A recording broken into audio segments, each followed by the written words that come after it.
It was supposed to be a quiet winter night by the railroad, the kind no one ever talks about afterward. No witnesses, no alarms, just frozen steel and a train moving far too fast to stop. Hidden in the darkness was a young woman tied to the tracks, her once white dress soaked with mud as every second pushed her closer to the end. Her ex-lover would later say it was an accident, that she was unstable. But it wasn't an accident. It was control, and no one knew she was there until a police K9 suddenly stopped, refusing to move. With only moments left, instinct became the difference between life and death. What happened next will change how you see justice and the quiet miracles that arrive when hope is almost gone. Winter pressed down on the suburban railroad, the air sharp as broken glass, the sky low and colorless, as if the night itself were holding its breath. Lieutenant Daniel Carter, 33 years old, ran hard along the gravel beside the tracks, each footstep crunching with urgency that echoed louder in his head than it did in the empty dark. He wore a dark navy winter police uniform, the insulated jacket thick and rigid against his shoulders, its high collar brushing his jawline with every breath. The silver badge on his chest caught the beam of his flashlight in brief flashes, and his duty belt radio, cuffs, flashlight, sidearm pulled heavy at his hips. He wasn't wearing a hat. His short brown hair, clipped close and practical, was already dusted with frost, and his breath came out in rough, visible bursts. Daniel's face was angular, clean-shaven, the kind of face that looked calm even when it wasn't. Tonight, though, the tension showed.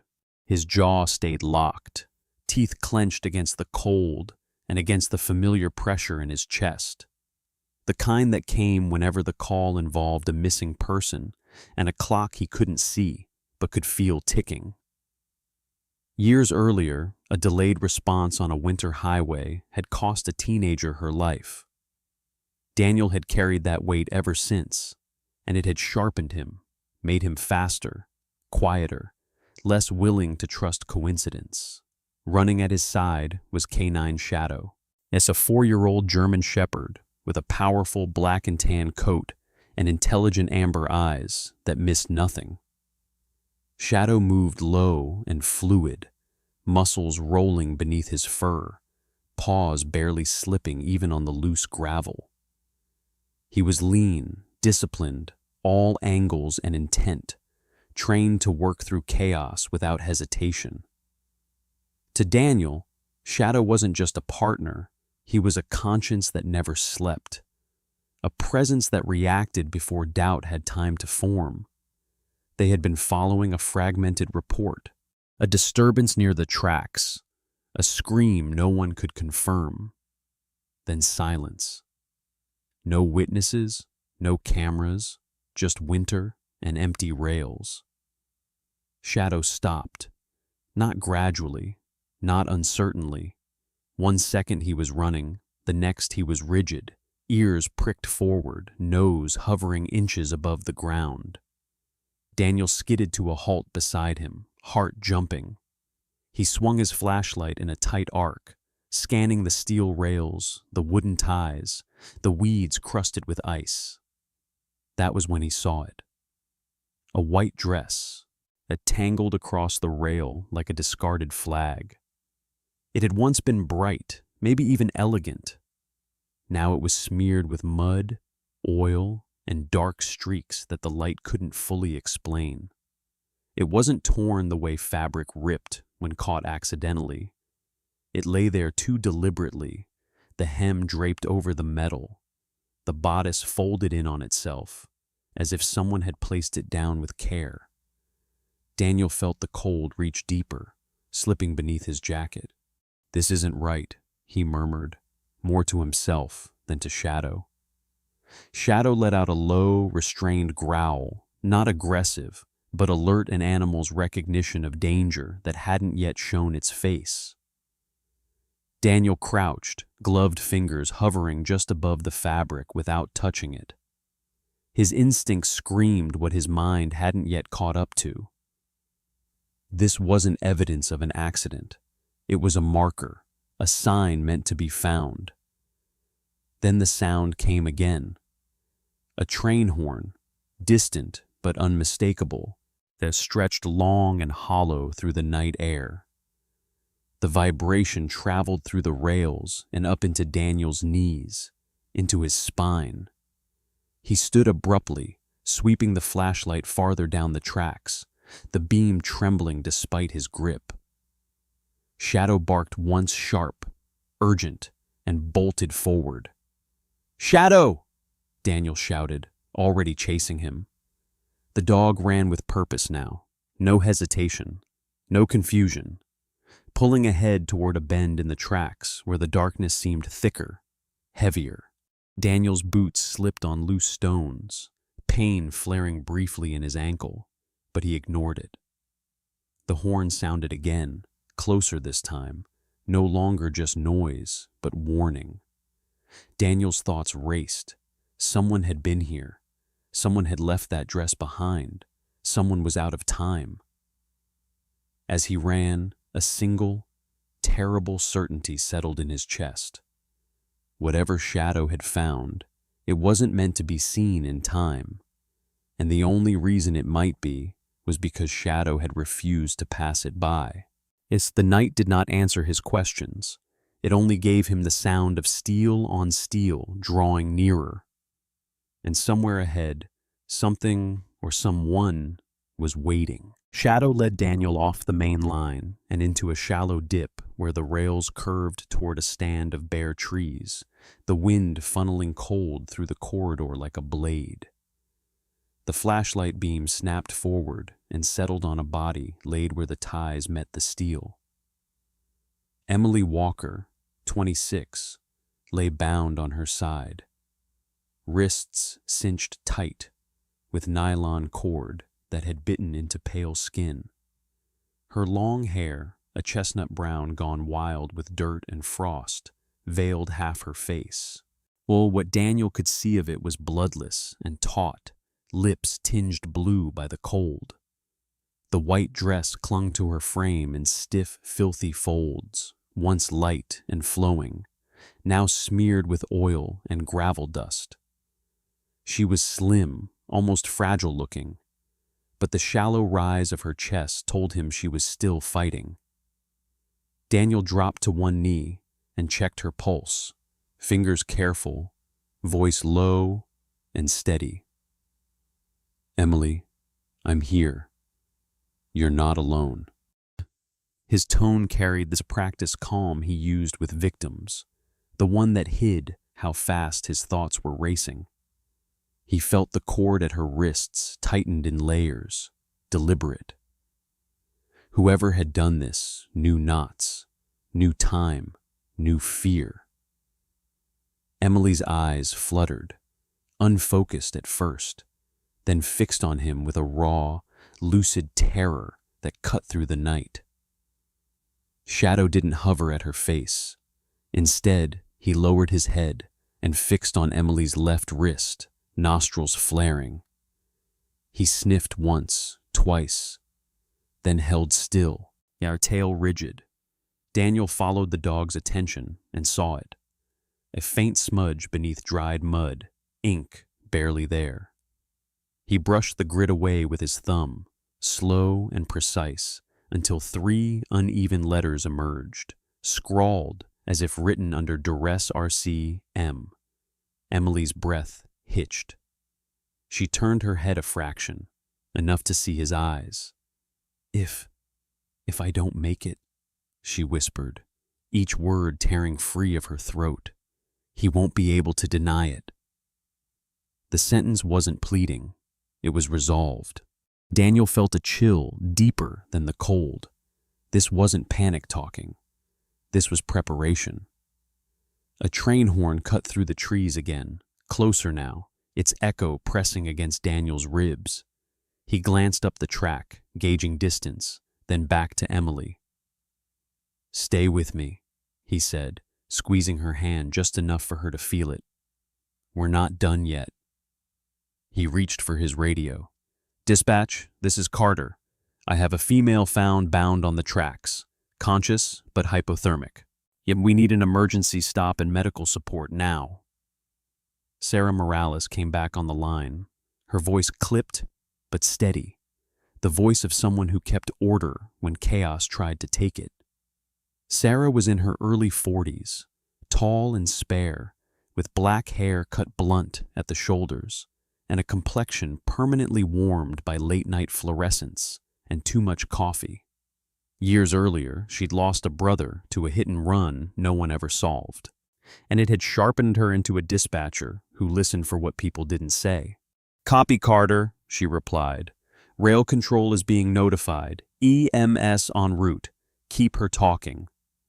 Emily shivered violently. Daniel slipped off his jacket and draped it over her shoulders, shielding her from the wind. He noted the way her gaze flicked to the woods, then back to him. "He's nearby," she said, not loudly, but with certainty. "He wanted me to hear it." Another horn blast answered her, and Daniel understood. The timing was no accident. This wasn't about disappearing her body. Yeah, it was about control. Shadow's ears pivoted toward the trees. He took 2 steps back, then angled himself between Emily and the darkness, a living barrier. Daniel read the posture and felt the pressure spike. "Shadow, stay," he murmured. The dog stayed, but his muscles coiled. Daniel cut the cord at Emily's ankles first, careful not to jostle her. Her shoes were gone. Her feet were raw and reddened, toes numb and trembling. The knots at her wrists resisted his blade, slick with cold, and his hands shook despite his effort to steady them. He forced his breathing slow. Rushing would cost them seconds they didn't have. Another horn, near enough now that the rails hummed under Daniel's knee. "Sarah," he said into the radio, jaw tight. "What's the status?" There was a beat of silence that felt like a held breath across miles of wire. "Engineer is braking," Sarah said. I can't promise a full stop in time." Daniel looked at Emily. Her eyes were on the letters at her wrist, as if anchoring herself to them. He made a decision without ceremony. "We're moving," he said. "On my count." Shadow shifted, ready. Before Daniel could lift her, a crunch of gravel came from the tree line. Shadow's head snapped up, a low growl rolling out of him, deep and warning. Daniel's gaze followed the sound, heart hammering. Whoever had done this hadn't finished watching. "Nope, 3, Daniel said, voice calm as glass. He slid his arm beneath Emily's shoulders, mindful of her weight, the way hypothermia sapped strength. 2. The horn screamed again, so close it vibrated his teeth.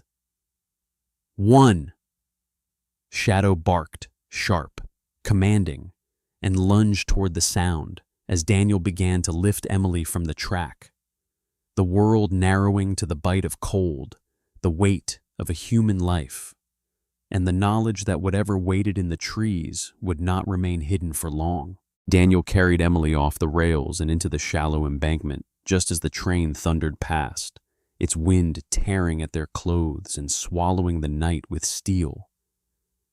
When the sound finally receded, the world felt smaller, rawer. Daniel laid her down on a bed of frozen leaves, keeping his body between her and the track.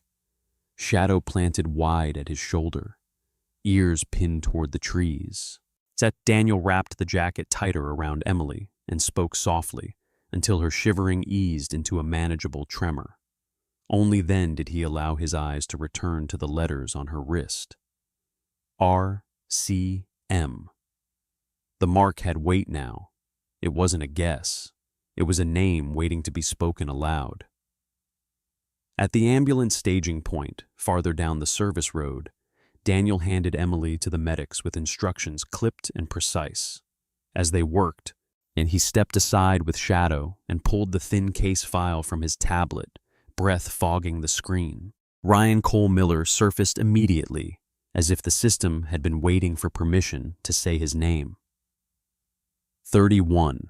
Former warehouse supervisor. 6'1", broad shoulders gone soft at the edges, sandy hair usually kept too long, beard worn uneven like he didn't care how it looked as long as it looked like something. He had a face that could pass for harmless at a distance, rounded cheeks, pale eyes that didn't quite meet yours, but the report notes described the hands. Grip marks, bruising patterns, the way witnesses said he stood too close when he argued. Control, not rage. Precision, not impulse. Daniel remembered the first time Ryan's name crossed his desk, months earlier. Emily had come in then, hair neatly tied, sleeves pulled low. She was composed, articulate, the kind of person who apologized for taking up space. Ryan sat across from her, quiet, jaw working, hands folded as if in prayer. He never raised his voice. He didn't have to. When Emily withdrew her statement 2 days later, Daniel had felt the familiar frustration law without a witness was a locked door. Ryan walked free. The file went cold. Shadow moved first. He lowered his head and traced a line in the gravel that led away from the embankment toward the tree line, nose hovering inches above the ground. Daniel followed, eyes scanning for movement, every sense sharpened by the knowledge that the man he was hunting didn't need to be loud to be dangerous. The trail was fresh compressed stones, a heel scuff, the faint chemical tang of phone battery and sweat. Ryan hadn't fled. He'd stayed close enough to see if his story would hold. Daniel keyed his radio. "Sarah, I have confirmation. Name's Ryan Cole Miller. Prior DV investigation. He's likely still on scene." Sarah's reply came quick, steadier than the wind. "Units are diverting. He won't outrun the perimeter." Daniel hoped she was right. Ryan didn't strike him as the kind of man who ran. He was the kind who watched. They found the phone first, half hidden beneath a fallen branch, its screen spiderwebbed but still lit, recording. Daniel felt the chill deepen. Ryan hadn't wanted distance. He'd wanted proof, his proof. If Emily lived, he'd planned to shape the narrative with the same care he used to shape her life. Shadow's growl vibrated through Daniel's boots, a warning felt more than heard. Ryan stepped out from behind a tree, hands raised, posture practiced. Up close, at the details aligned with the file. The beard was patchy, the eyes pale and restless, darting from Daniel to the dog and back again. His jacket was clean, too clean for the woods, boots new enough to leave crisp edges in the gravel. "I was just trying to help," he said, voice even, almost bored. She panicked, ran. I followed to make sure she was okay. Daniel didn't argue. He didn't ask questions he didn't need answered. He watched Ryan's hands, the way they flexed when Shadow took a step forward. "You didn't help," Daniel said. "You staged." The word landed between them like a line drawn in dirt. Ryan's mouth twitched. For a second, the mask slipped, and something thin and hard showed through. "You think you know her," he said, soft. "You don't." The implication was the point. Ownership disguised as intimacy. Shadow advanced, measured, silent. Ryan took a step back and stumbled on the uneven ground. That was enough. Daniel moved in, cuffing him cleanly, the metal snapping shut with finality. Ryan didn't resist. He looked past Daniel toward the embankment, toward where the ambulance lights painted the trees red and blue. The truth had escaped his hands. As they walked Ryan toward the road, Daniel felt the weight of the case shift. Not solved, not yet, but held. Emily's mark had done its job. It had forced the truth into the open where control couldn't smother it. Shadow stayed close, eyes forward, as if he understood that the night still had work left to do. The warning came too late to be gentle. Rail Control's voice crackled through Daniel's earpiece, measured, apologetic, powerless. The train was braking, but not enough. Not in time. The horn tore through the trees again, closer now. A sound that flattened distance and turned intention into urgency. Daniel felt the vibration in his teeth, in the bones of his hands as he steadied Emily against the frozen ground. There were moments in police work when choices fell away and left only action. This was one of them. Emily's breathing hitched, shallow and fast. Her eyes tracked the darkness, not the track. "He's here," she said, and the certainty in her voice was worse than panic. Daniel followed her gaze and saw the glow before the shape, the cold white rectangle of a phone screen floating between trunks. Then the man stepped forward. Ryan Cole Miller emerged from the tree line with his arm extended, filming, posture relaxed, as if he were documenting a wildlife sighting. Up close, the details sharpened, the uneven beard, frost caught in the hairs, the pale eyes bright with focus, the jacket too clean for the woods. He smiled without warmth. He wanted the frame. He wanted the ending. Daniel rose slowly, keeping himself between Ryan and Emily, hands visible, stance grounded. He spoke the way he had learned to speak to men like Ryan Clear, unhurried, leaving no room to argue. "Put the phone down." Ryan didn't. He adjusted his grip, angling the lens to catch the rails and the woman on the ground and the officer blocking the view. Control lived in small gestures. Shadow shifted before Daniel finished the sentence. The dog's body lowered, shoulders bunching, tail rigid, amber eyes locked on Ryan's hands. Shadow was 4, trained to read movement, to respond to threat rather than noise. He did not bark. He advanced a step, then another, silent and deliberate.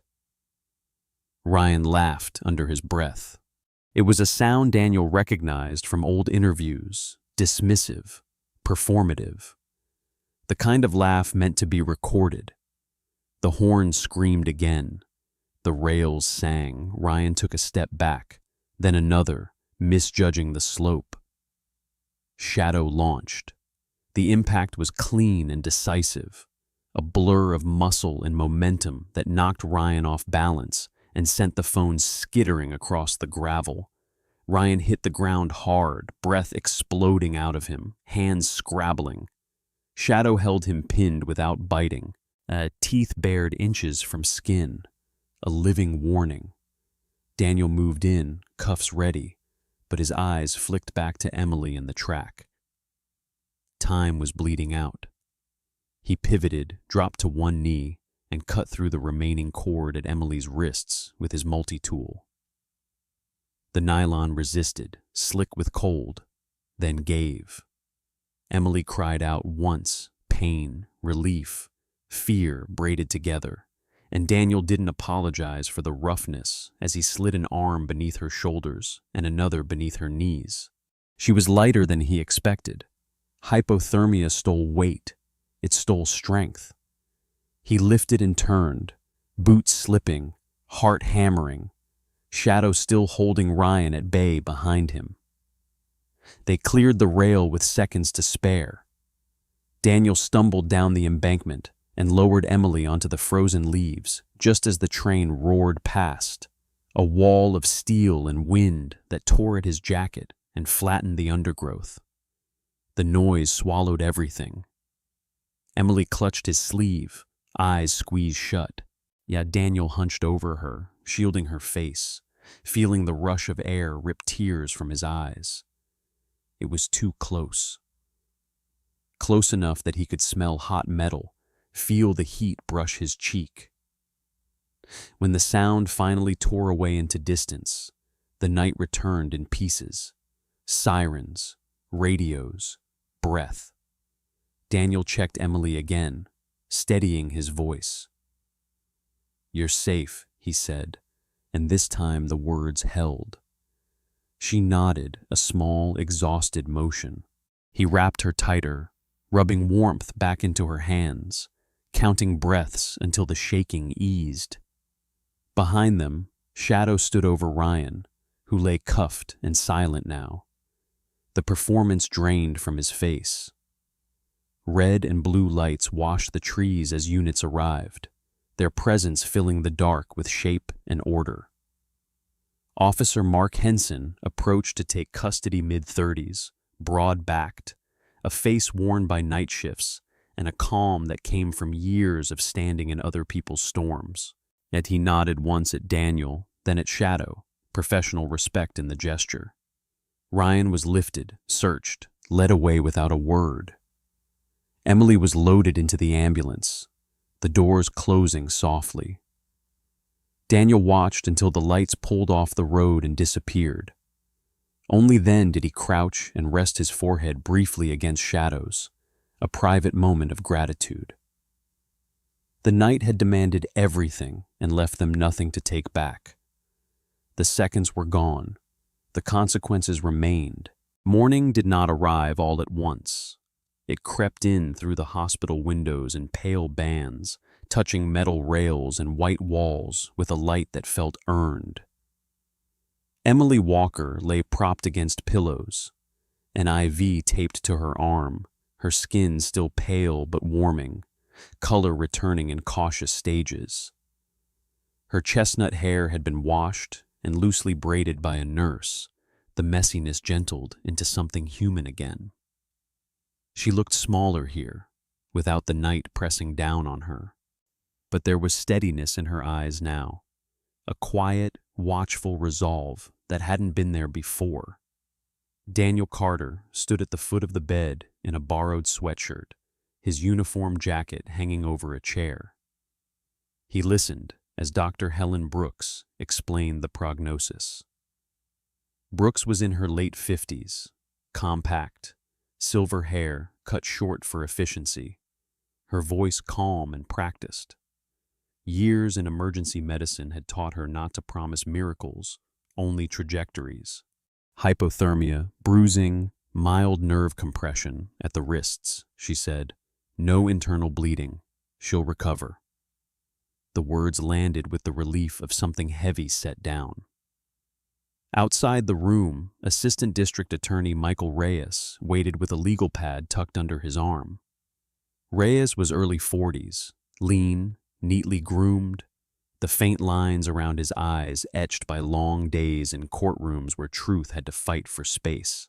Yet he spoke with the careful confidence of someone who knew the weight of evidence. "The phone seals it," he told Daniel quietly. "Video timestamps, audio, geolocation, and the letters on her wrist contemporaneous statement. It's not a he said, she said anymore." He didn't smile. He rarely did. He nodded instead, a professional acknowledgement that justice had found traction. Ryan Cole Miller was arraigned that afternoon. Daniel didn't attend the hearing, but he read the charges later. Attempted murder, aggravated kidnapping, domestic violence, evidence tampering. The language was precise, unflinching. Control had been his strategy. Clarity would be his consequence. When the judge ordered him held without bail, the courtroom went still. The story Ryan wanted to tell the world ended there, replaced by a record he could not edit. Emily gave her statement the next day. Detective Laura Nguyen took it, mid-30s, slight build, dark hair pulled back tight, eyes attentive without being intrusive. Shesnguin had grown up translating for her parents in rooms where power shifted with language. She knew how to listen for what mattered. Emily spoke slowly, stopping when her hands shook, starting again when she could. The letters RCM were entered into evidence. Not a symbol of fear anymore, but of foresight. When she finished, Nguyen thanked her and meant it. In the hallway, Daniel crouched to meet K9 Shadow at eye level. Shadow's coat had been brushed, the black and tan catching the light, and Amber eyes calm and alert. He was 4, in his prime, built for moments like the one he'd answered without hesitation. Daniel rested his forehead briefly against the dog's, breathing in the familiar scent of fur and leather. Shadow's tail gave a single, measured wag, no celebration, just acknowledgement. Work done. Life saved. The city did what cities do.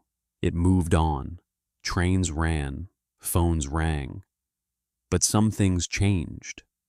Emily accepted a protective order and a quiet room at a friend's place while the case advanced. And she began therapy with Marianne Holt, a trauma counselor in her 60s with soft gray curls and an unhurried manner, a woman who understood that survival was a process, not an event. Holt told her, gently and often, that being believed was not the end of healing, but it was the beginning. Weeks later, Daniel returned to the tracks with Shadow at dawn, not for duty, but for closure. The gravel was clean where the night had been torn open. The rails were just rails again. Daniel stood still and let the cold air move through him, then turned away. He had learned long ago that you don't win against time. You borrow from it. You use what you're given. When the verdict came, it arrived without ceremony, guilty on all counts. The sentence followed, measured in years that could not be argued down by charm or noise. Emily watched from a quiet room, Reyes beside her, Nguyen standing near the door. She didn't cry. She breathed. For the first time in a long time. Yeah, the truth didn't need her to carry it alone. That night, under the wash of patrol lights outside the station, Daniel knelt and clipped Shadow's leash, fingers lingering at the collar. "Good work," he said, not as praise, but as fact. Shadow leaned in, solid and present. Winter eased its grip. The whistle was long gone. What remained was a life, a record, and a line drawn where control ended and accountability began. Sometimes miracles don't arrive with thunder or light from the sky. Sometimes they arrive quietly, on 4 paws, with a steady heart, at the exact moment when hope is almost gone. That night by the railroad, no one asked for a miracle. A woman only wanted to live. An officer only did his duty. A dog only followed his instinct. And yet, something greater was at work. Perhaps it was God's hand guiding a loyal canine to stop. Perhaps it was grace that gave a frightened woman the strength to leave a mark. Perhaps it was mercy that slowed a train by just enough seconds. In a world that often feels cruel and hurried, stories like this remind us that we are never as alone as we think. Help can come from unexpected places. Light can break through the darkest night. And even when evil tries to control the ending, truth still finds a way to be heard. If this story touched your heart, take a moment today to look around you. Be kind, be watchful, be the reason someone else believes again. Please share this story with someone who might need hope. Leave a comment and tell us where you're watching from. Your words matter more than you know. and subscribe to the channel if you believe stories of courage, faith, and compassion still deserve to be told. May God bless you and your family. May He protect you in moments you never see coming. And may His quiet miracles find you right when you need them most.